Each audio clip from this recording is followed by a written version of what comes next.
made this?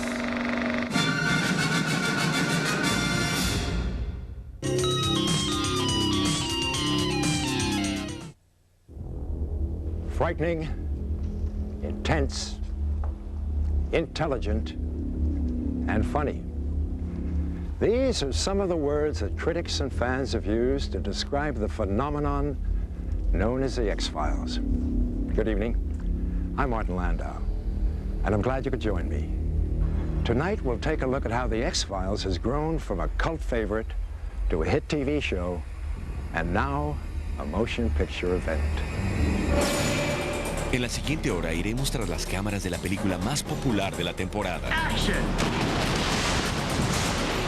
Iremos al set con estrellas como David Duchovny y Gillian Anderson. We were chased by helicopters at an altitude that was a little too low for my liking.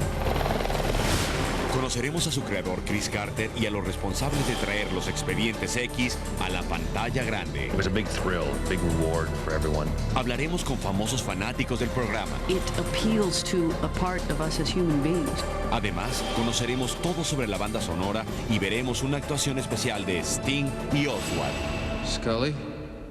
Yeah? Run!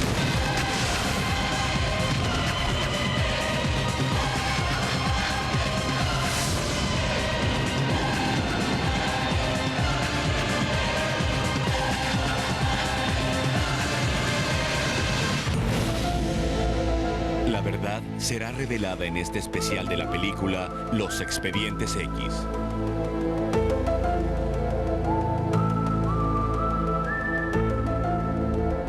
So what exactly are the X-Files? Created in 1993 by a former surfing magazine writer named Chris Carter, the television series follows the exploits of two FBI agents, Fox Mulder and Dana Scully, as they investigate the Bureau's unsolved cases. Cases for which the only solution involves a paranormal explanation. I'd read a lot of reports of the supernatural and of alien abduction and UFO sightings, and I just imagined that there must be some branch of government, law enforcement, who deals with these things. I'm Fox Mulder. This is Dana Scully. We're with the FBI. We'd like to ask you a few questions.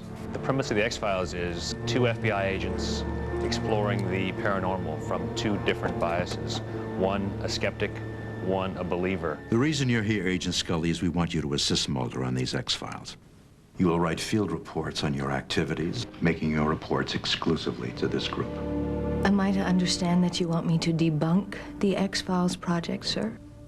Agent Scully, we trust you'll make the proper scientific analysis. The X-Files is born of and has always been driven by Mulder's sense of wonder and his belief in the unbelievable. Mulder, for the last 10 or 15 years, has believed that his sister was abducted by aliens when he was 12 and she was 8. He's kind of a very odd guy who's made a really odd choice with his life, which was, you know, in most people's eyes, kind of a stupid endeavor, to devote all his energy to chasing UFOs. So who did you take off to get stuck with this detail, Scully? Actually, I'm looking forward to working with you.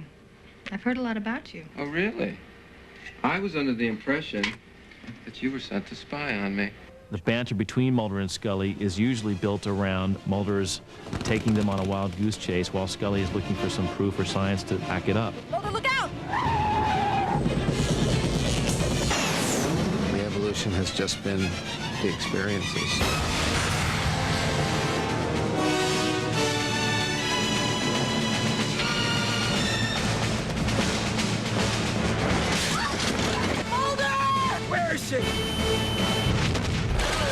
The more time that they spend together, the more care they have for each other.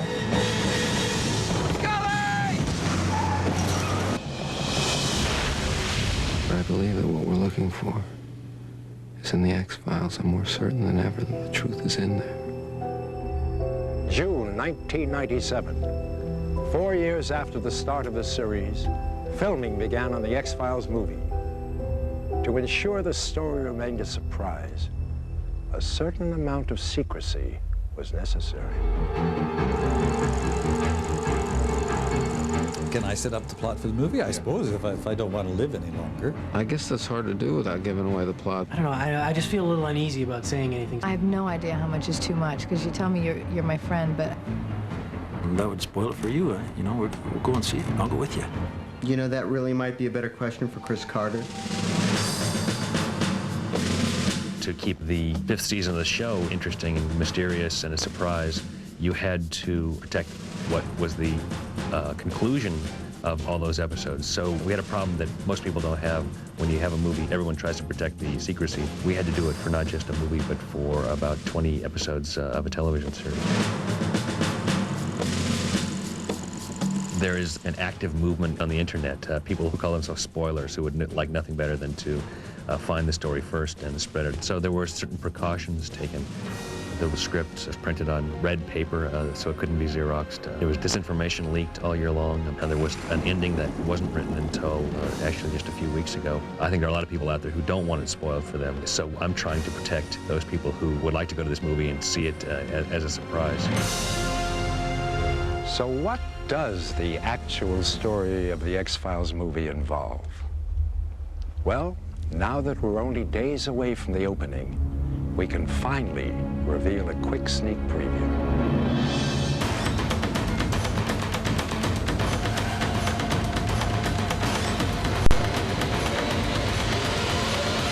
At the end of 5 years, it would be a great time to do something that would celebrate and reward the hardcore viewers who had been watching the show since the beginning. The trick was to do a movie that wasn't just for X-Files fans, but appeal to the casual viewer or the non-watcher of X-Files. You could walk into this film having never heard of the X-Files or never seen one and enjoy it, definitely. I mean, there's no special knowledge that you have to know. There's no secret password. We were determined that this movie would make sense and be entertaining to people who had never seen the X-Files before. And that was sort of the litmus test for every scene, every idea that we put in that movie, that it had to make sense coming to it fresh. But at the same time, we wanted to reward the fans. We felt like they'd be expecting and deserved to see some answers to some of the mysteries that have been raised in the series over the last 5 years. We've proven and disproven theories and conspiracies and guilty parties so many times that eventually we have got to show, you know, who's up to what and why they're doing it. Trust no one, Mr. Mulder. The movie begins with Mulder having a hunch. Mulder, when a terrorist bomb threat is called in, the rational purpose of providing that information is to allow us to find the bomb. Scully and Mulder are potentially going to be blamed for the death of some people in the bombing. It begins with, why do we have these dead bodies and what killed them? I can't tell you what killed this man. I'm not sure anybody else could claim to either. It goes into what has been going on for the past 45, 50 years. It's a global conspiracy with key players and the highest levels of power. It reaches into the lives of every man, woman, and child on this planet. And you have conclusive evidence of this? Yes. The secrets are information that is about a government cover-up. The truth is something you'd never guess. You can't quit now. I need you on this. I'm already way past the point of common sense here. They are on the biggest case of all time, up against obstacles they've never been up against before.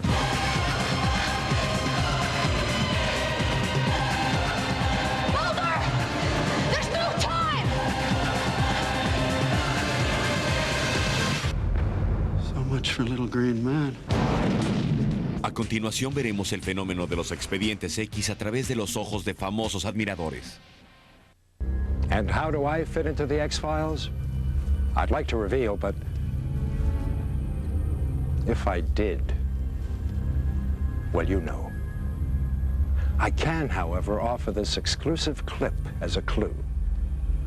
By the way, I'm the handsome one. See this crap?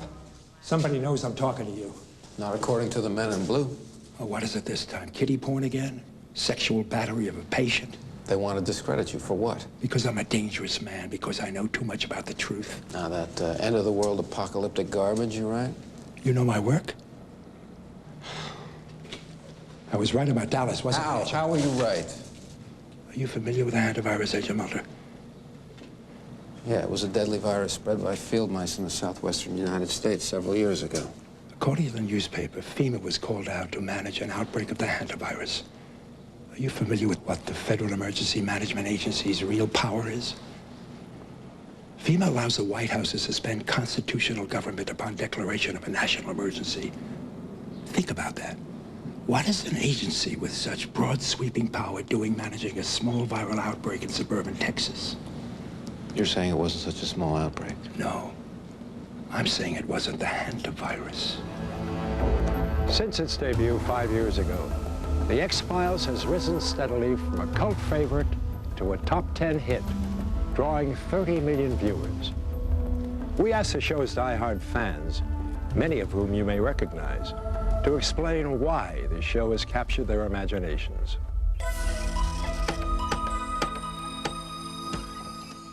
Agents Mulder and Scully, FBI.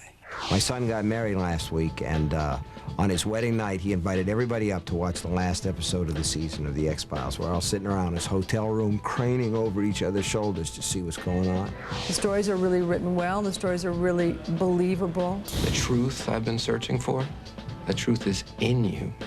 Everybody was talking about it, so I said I might as well watch it, see a thing that's this hot, and then I understood why people loved it so much. Before we started touring so much, I was so loyal. It was the first time in my life that I'd ever been so devoted to a television show. When we're on the road, I have somebody send me out the last week's episode because I really have to keep up with it, you know.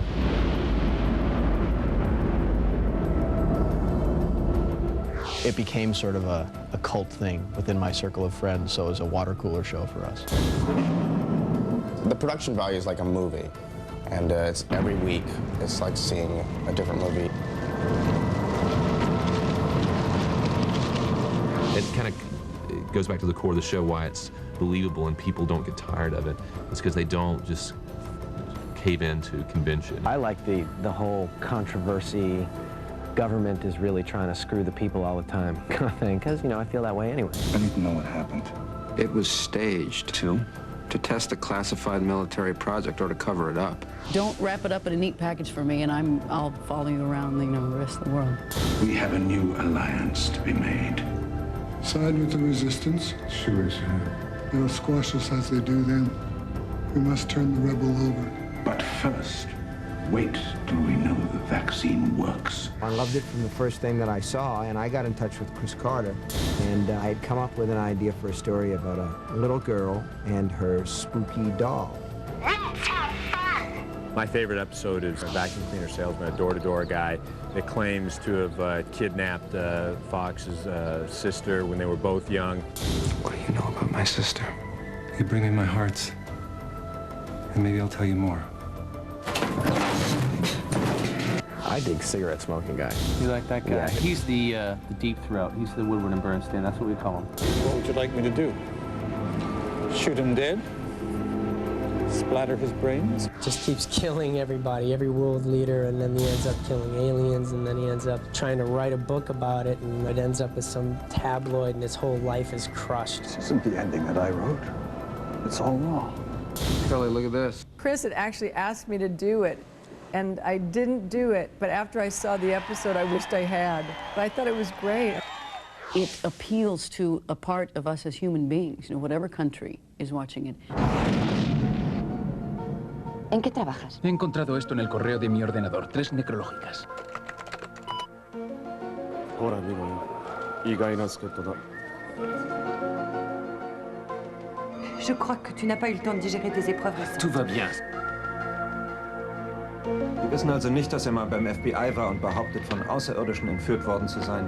I knew it was a cult in California, for instance, and indeed Canada, but in finding it was a cult in England, I was somewhat surprised.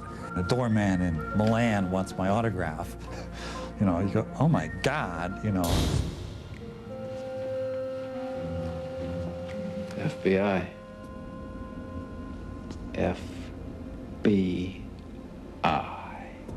None of my friends had heard of it when I came on, and by the end of the second year, most of my friends had heard of it.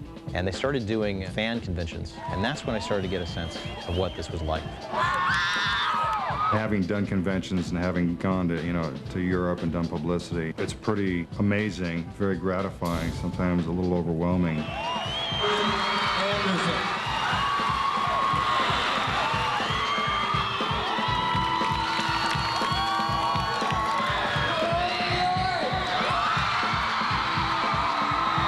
All of a sudden we had less time. There was more press to do, more interviews, more magazine work, more covers, more interest, more everything. So I was standing in an elevator, and somebody else got on the elevator, and she just kind of looked over, and she went, "Oh my God, you look like that scary guy in the X-Files."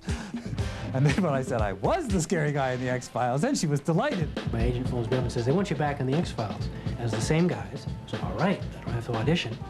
And then she said, "Apparently you're popular on the internet."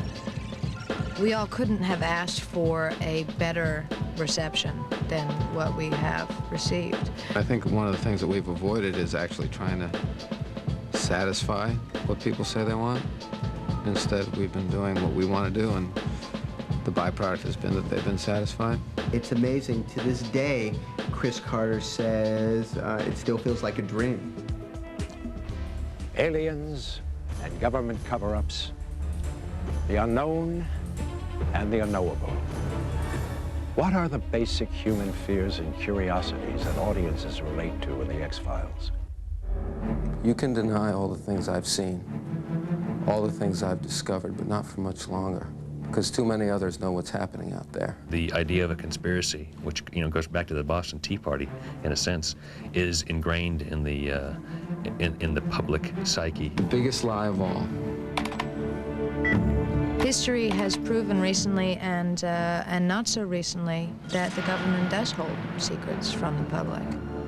I don't think that we should ever believe that we're being told the truth until it comes to us from some source other than, like, a government source. We do distrust the government to some extent. We see exposure in the media of lies and cover-up and corruption. I think the truth is the world has become so complicated that no one can quite understand it all. It's too big to keep in your head. I think it taps on people's deepest fears.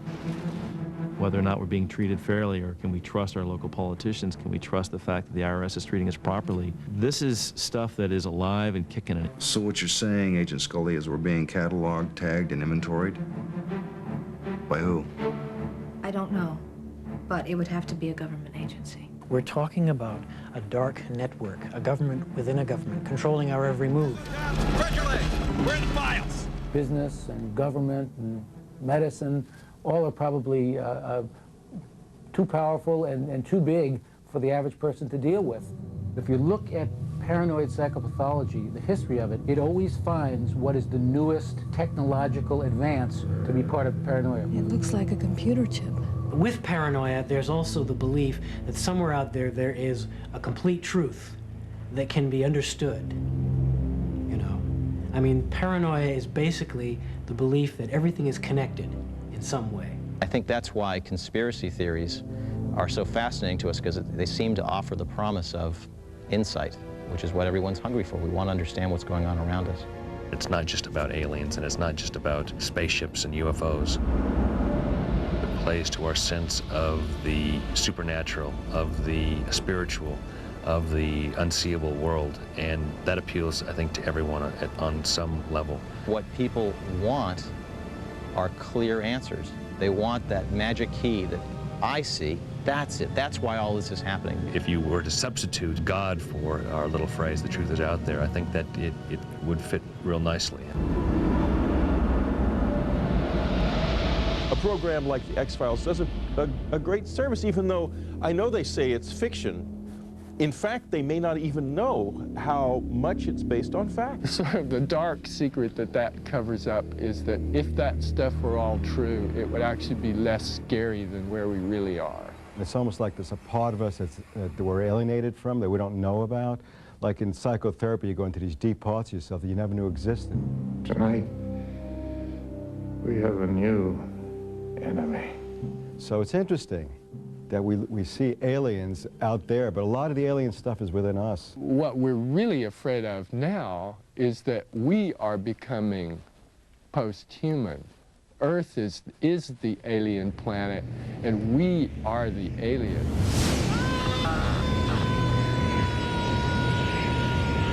It's about distrusting authority, fearing the unknown, but I also find it tinged with a sense of wonder and hope that once we have all the answers, we can all kind of survive as humans. That's, I think, an underlying humaneness to the X-Files that keeps it from being a totally dark, cynical show.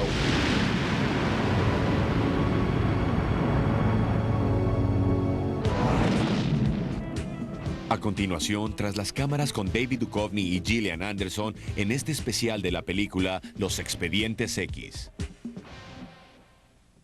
Over the years, the makers of the series have fought a weekly battle to translate their dreams and nightmares onto the television screen. How have the producers of the X-Files taken the characters and conflicts to a much larger canvas? Well, I think because of the way the TV show is produced, there was always this idea that what we're doing is already big screen worthy. Cut it. That's cut. The scripts would come in and they'd be a little more ambitious than the last one. There'd be some new impossible set to build or something to achieve, and we kept pulling it off. The underlying idea of the X-Files, that there is this global conspiracy involving extraterrestrial life, is so big and so profound that you really want this huge canvas to tell the story on. And the movie gave us that. We only wanted to go to the big screen if we could somehow deliver something bigger and more dynamic than we could do on the little screen, and the movie allows you to tell bigger stories on a bigger canvas and to do some very exciting visual storytelling. Spectacle is what I was looking for, and this provides scope. We wouldn't be able to go to some place like this in the television series and to do a sequence like we've got planned here. So it really is a matter of size and of panorama.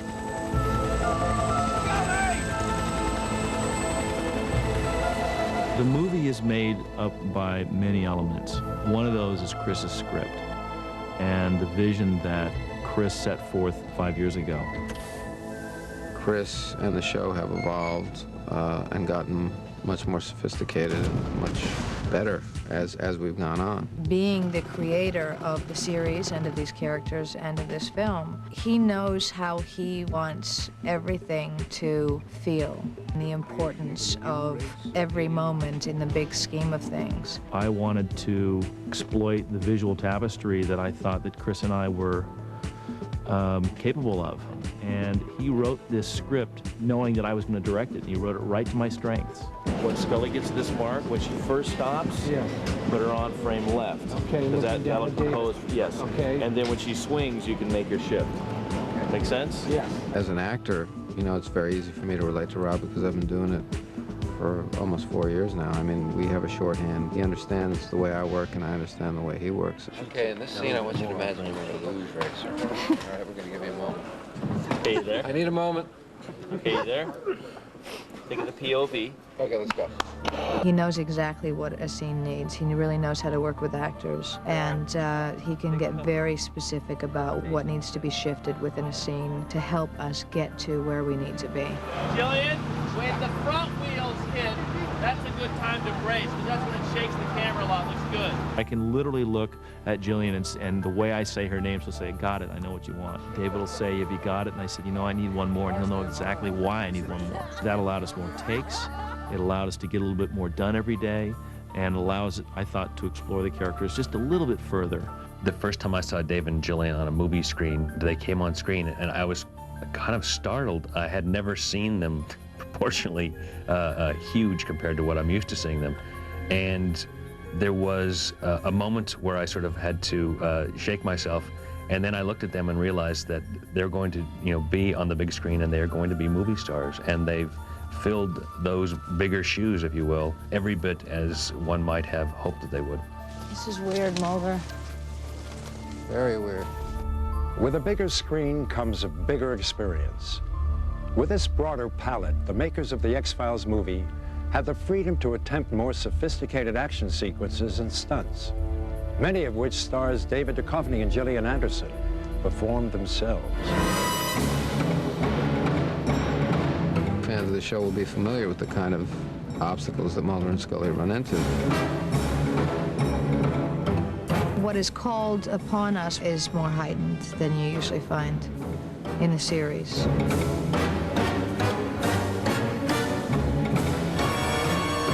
It seems like it's been a really difficult physical shoot. There's been a lot of climbing and jumping and running and ducking. There's a lot of lifting for David.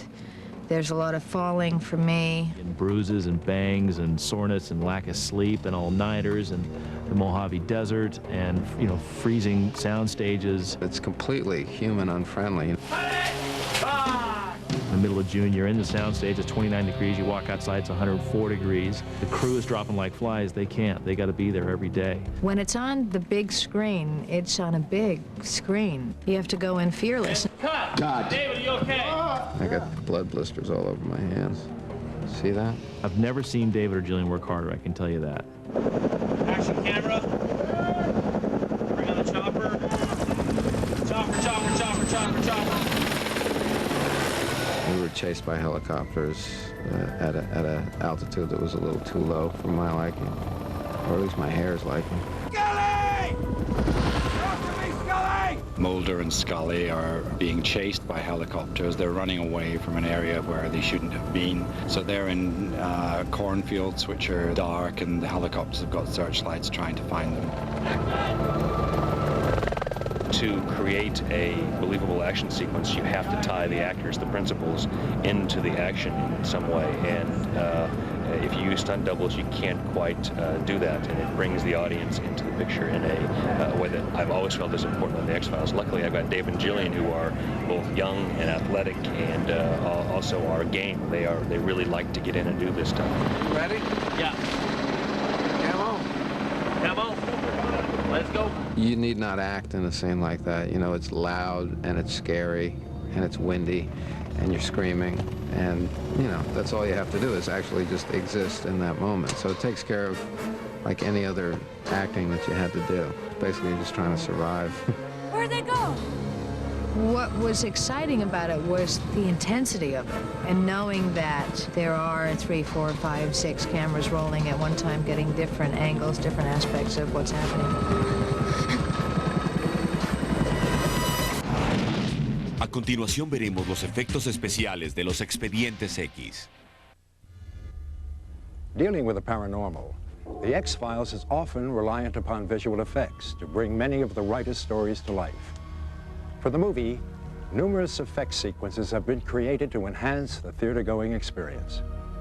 One of the more complicated scenes features the blowing up of a 25-story building. I need this building evacuated and cleared out in 10 minutes. Actors, they shoot, you know, a little bit, but bombs and explosions, they shoot for days. The trick is to make sure you blow the heck out of everything you can, and that you photograph it and you get every ounce of value out of it.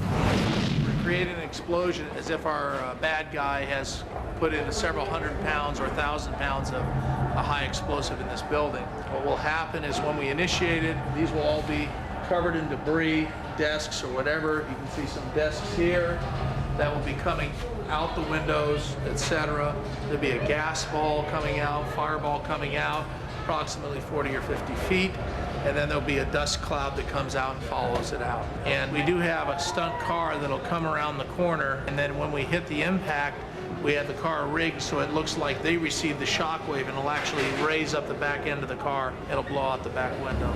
Because of the dangerous nature of the shot, stunt doubles for David and Jillian are used to coordinate the timing of the vehicle with the building explosion. So when I see fire, I hit the button which gets our cannon shooting our car up in the air, and also detonates the charge and blows the windows. Ladies and gentlemen, we're getting very close now, and I just want to clarify what we're doing. In talking with Paul, he said there may be some small bits of debris that could radiate out, so there could be some small elements coming out this direction. In case of an emergency, only our medical personnel will enter the set and extract any victims. If you're physically not working the shot or supporting this sequence, I need everybody on the other side of the bomb vehicle. Stand by, ladies and gentlemen, that makes us ready. Ready, and we're rolling.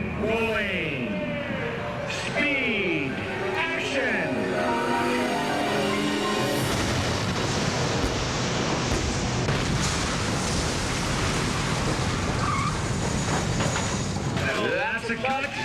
Nobody move. Everybody safe and secure, please. Fantastic. We used 14 cameras on that explosion. Some were for visual effects, composite shots, and others were just various angles of the explosion. Step one of the process is complete. Now, David and Gillian are integrated into the scene.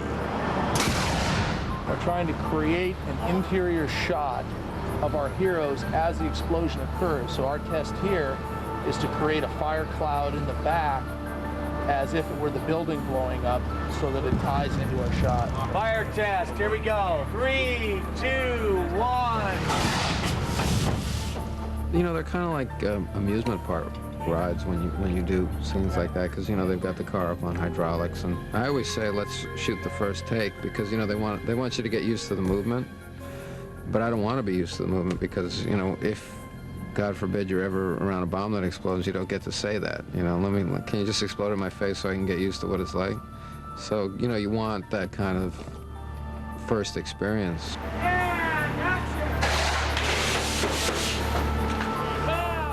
There are cars that are rigged with flames. There is the car that we're in, which is rigged to bounce. There is all of this extracurricular activity that's going on. After the full-scale and principal photography is complete, the process continues with a miniature and the aid of computer technology. We've got a lot of miniature pieces that are designed to fall away from camera and fall apart. And as they fall apart, debris comes behind them. You're going to get the impression that you're watching an entire building falling away, because we choose the camera angle so that you see the mayhem happening within the frame.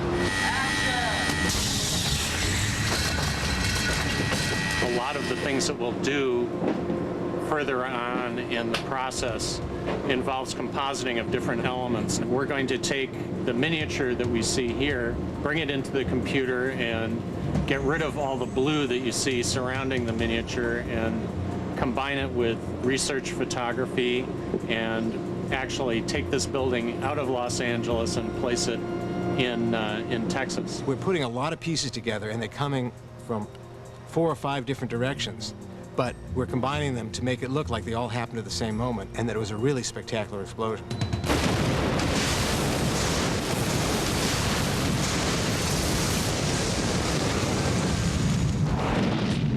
En un momento escucharemos la música de los Expedientes X y veremos una actuación especial de Sting y Oswald.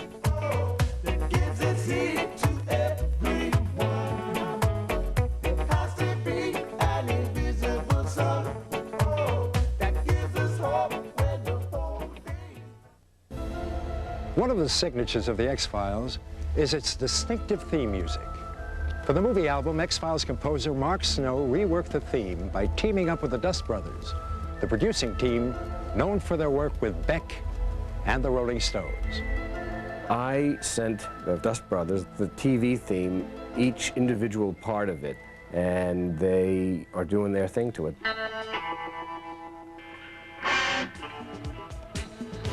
They're so talented as producers and know so much about the technology and working with different artists that they could do something really wonderfully creative and hopefully of the moment. While the rest of the world have been fighting crooks and commies, these men have been secretly negotiating a planned Armageddon. It's hard when you have such a good piece of work to begin with. You want to create something that's just as good, if not better, and that's the real challenge. It really has taken that funny little tune, which wasn't so hummable to begin with, and turned it into a little kind of, I don't know, little loungy sort of thing.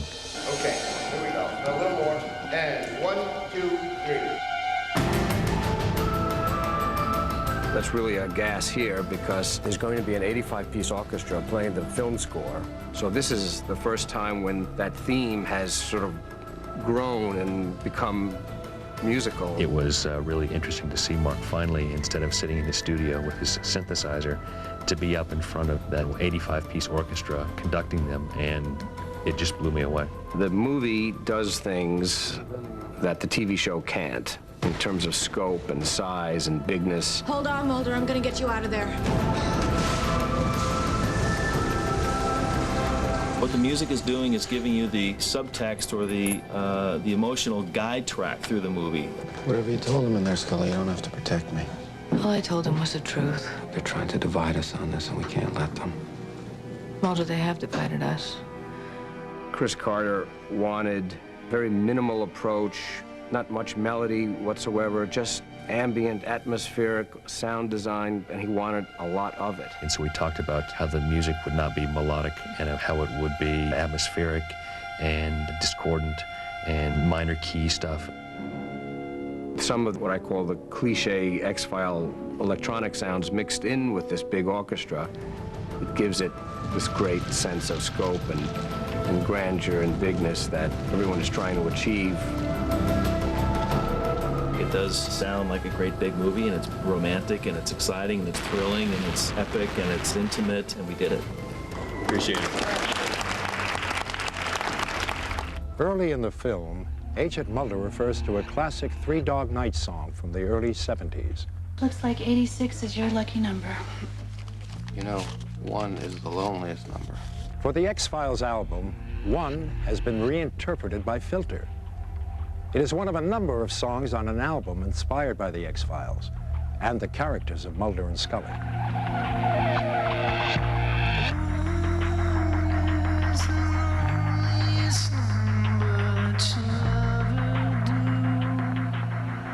Three Dog Night was probably one of my original rock and roll experiences as a kid. I think it was almost his initial idea to try and get Filter to do 1. And at first I thought, that ain't gonna happen. When I started singing it, and it just became really creepy and really different, and I figured, well, we could really pull it off.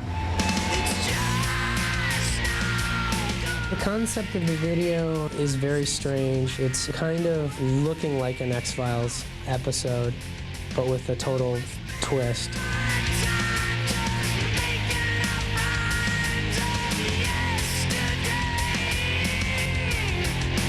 The thing I think is most interesting is that no one did a real literal interpretation of the show, which is the nicest thing about it.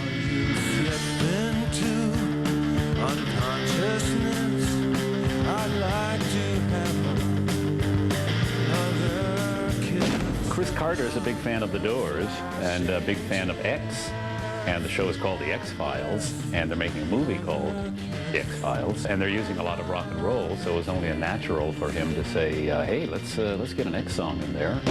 They wanted to have a Doors song in the movie, so we were an obvious choice, I guess. The Foo Fighters were on the first X-Files record, so they came back and did a song quite unlike the first one. And it's actually, I think it's a real change of pace for them anyway. It's a delicate little song, and I like it because it represents for me the Mulder and Scully relationship.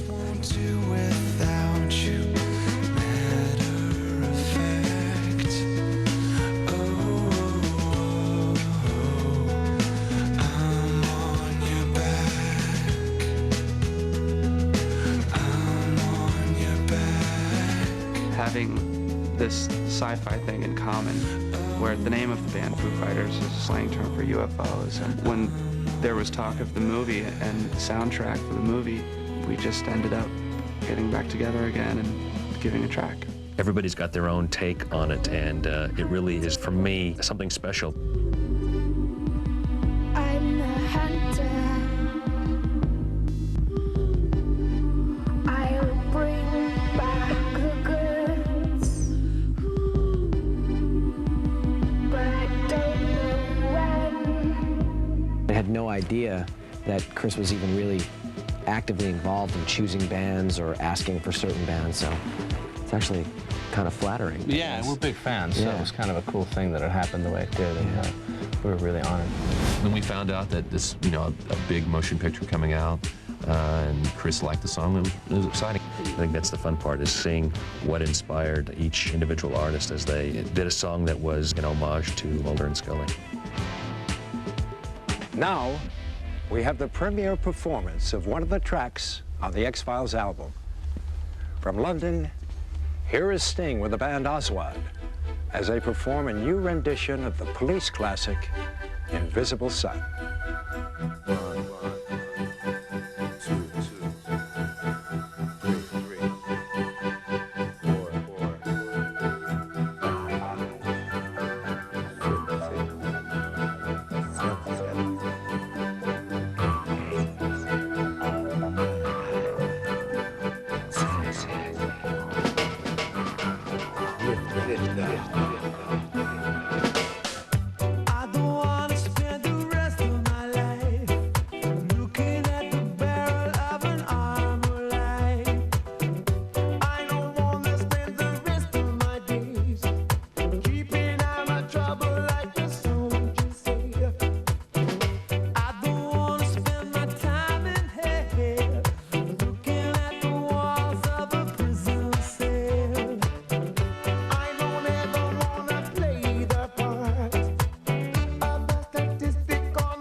especial de la película Los Expedientes X continuará en un momento.